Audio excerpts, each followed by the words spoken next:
તો જર્મનીમાં કયા કયા પ્રકારની પાર્ટ ટાઈમ જોબ અવેલેબલ છે જેમાં તમે વધારે અર્નિંગ કરી શકો છો એ વાત હું આ વિડીયોમાં કરીશ.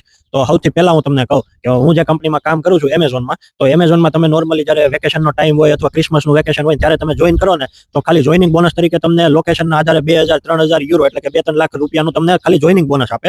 અને એ સિવાય તમને જે નોર્મલ માર્કેટમાં જે પ્રાઇસ હાલતી હોય ને, જે ભાવ હાલતો એના કરતાં તમને 1 કે 2 યુરો છે ને જર્મનીમાં એમેઝોનમાં વધારે આપે. તો ત્યાં આ એક ઓપ્શન છે કે જ્યાં તમે વધારે કમાઈ શકો છો.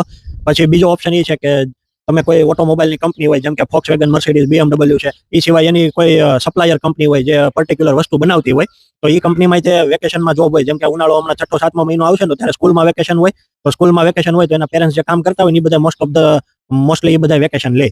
તો એ જ્યારે વેકેશન લે ને ત્યારે એ લોકોને છે ને બહુ રિક્વાયરમેન્ટ હોય છે અને એ લોકો સ્ટુડન્ટને હાયર કરે છે. તો એ ટાઈમે તમે હાયર થાવ ને તો તમે એના શિફ્ટમાં કામ કરો, તમને શિફ્ટનું અલાઉન્સ મળે. એનો નોર્મલ રેટ છે ને એ તમને જે અત્યારે જર્મનીમાં હાલતો હોય ને એની કરતાં હંમેશા વધારે જ હોય. એટલે તમે ત્યાં વધારે કમાઈ શકો છો. આ સિવાય બીજી ઘણી બધી ઇલેક્ટ્રોનિકની મોટી મોટી કંપની છે જેમ કે બોસ, સિમેન્સ ને આ બધી કંપનીઓમાં તે એસેમ્બલીમાં છે ને, મેં જેમ તમને કીધું એમ વેકેશનના ટાઈમમાં એ લોકોને રિક્વાયરમેન્ટ હોય. તો ત્યારે તમે જો એઝ અ સ્ટુડન્ટ આવી કંપનીમાં 2-3 મહિના કામ કરો ને તો તમે નોર્મલ અર્નિંગ કરતાં તમારું અર્નિંગ બહુ સારું એવું વધારી શકો છો. તો આ ખાસ મેઇન ઓપ્શન થઈ ગયા.